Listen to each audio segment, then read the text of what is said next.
With society and social media oftentimes giving us unsolicited advice on who we are or a perceived image of what we should be, it is no surprise why majority of us wonder about our identity. Hi ladies, welcome and welcome back to our channel, The Woman, Her Growth, Her Wealth. I am always so happy to have you here. Knowing thyself is a concept we all grapple with but can't escape because it is a very crucial part of our journey to self-awareness, emotional intelligence, and personal growth. Today, we're listening to a lot of things on self-awareness. What is, in fact, self-awareness? Impact of self-awareness on our lives. How can we be self-aware and practicing and implementing it in our daily lives? Being self-aware is having a clear and honest understanding of your thoughts, feelings, values, weaknesses, and motivation. It is the capacity to observe your emotions, habits, beliefs, assumptions, including their trigger patterns and how they essentially impact our lives and relationships. Self-awareness could just, humble you, not necessarily in a good or bad way, but help you know and accept yourself, regulates your emotions, gives you a sense of purpose, and ultimately leads to a greater happiness and fulfillment. The question, who am I? Who am I? Is a constant evolving response from life situations and experiences which are subject to change over time. That being said, we often exhibit patterns and consistencies in our thoughts and behaviors. It is therefore essential to filter out the noise, recognize those repetitive and consistent patterns or behaviors to enable us record our true state, thereby providing an insight into our underlying nature. I'm simply asking you to question yourself on a regular basis and allow your thought process to actually process who are you. And if you already do this, well then, I hope you have an answer. And in the midst of all that, you could inevitably catch a whiff or scent of who you do not approve of. In any way, remember, acceptance is as important as getting better. Just like any form of aesthetically beautiful and stable structure brought to life, your life has to have an architect, an engineer, and a builder. You have to first plan, design, then eventually construct the life you want to live. And for you to do that, you have to know the soil foundation you are working with, of which in this case, you are the soil. If you aren't properly understood, would you have an amazing life? Probably. If you use other people's foundation for your life, it might be beautiful, but will it stand the test of time? Well, you answer that. Self-awareness fosters authenticity and self-acceptance, allowing you to embrace your quirks and flaws, actively live more authentically. If you know and accept who you are, you don't have to go through the stress of trying to live as someone else. Don't get me wrong. You could have a mentor or someone you look up to, but not in a way that you live as a replica of the multitude of millions out there. Recognize your emotions and enable better emotional management, reducing stress and increasing overall well-being. You can only avoid what you know as your negatives, triggers, stay away from them, and embrace positivity. It helps you understand your values, passions, long-term goals, leading to a healthy sense of direction.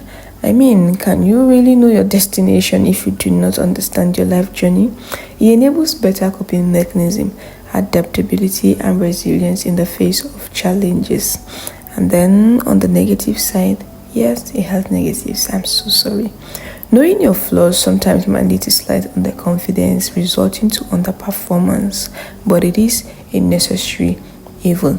If you have trouble identifying yourself, who you are, what you love, tell me how you want to go through life having a say on the job you want to have, the things you want to say no to. How do you want to understand what your principles are? When it's time to select your partners, how do you want to identify, yes, that's him or her, and you know, I can't and I won't take that. Being cautious enough to think of, for, and about yourself in a healthy way is a nudge in the right direction. Knowing that there is nothing that can be perceived more easily about you than your own mind. Being self-aware is very crucial to how we individually experience the world. So then, you might ask, How can we practice self-awareness? Self-awareness is a journey. It is not a one-time done deal.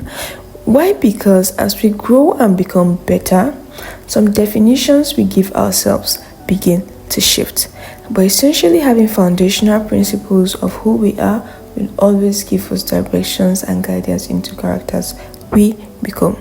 Mindfulness and meditation.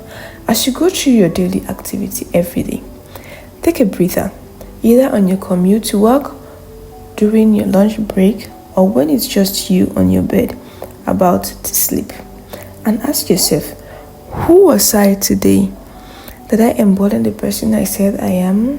It is okay to realize your personnel is hard to define, but in those little moments, take note of who was present at the time, who came to the forefront, and constantly check in with yourself, allowing little lapses for who you do not want to be to step in, not beating yourself up over it. We're all trying to be better. Journaling and reflection, my own personal favorite. I know the countless videos out there you have watched has talked a lot about this, but yes, it is essential for you to document your emotions, your triggers, and to reflect back on them. It is a check to help you note your journey and embrace your growth. Do not neglect it. Seeking feedback. Yes, again, don't get me wrong, not in a do you like me kind of way, but asking trusted friends, mentors, and loved ones to describe who they see when they look at you, to help you understand you from an unbiased perspective. You can even ask your parents. Remember not to take everything too personally. We asked for help.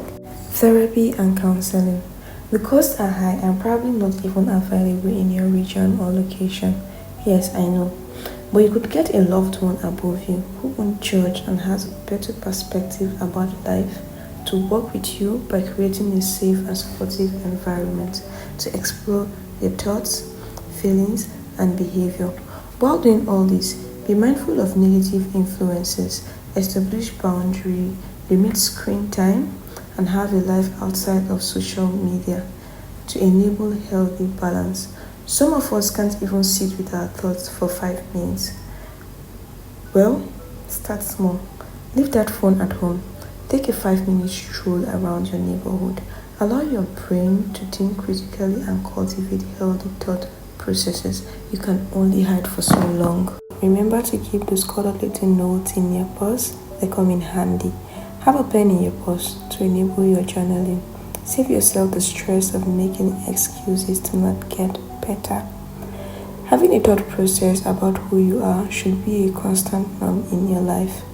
I find it absolutely normal and interesting to constantly question yourself, like a rain check for your ever-evolving self. Am I still on the right track? Do these present lifestyles agree with my values?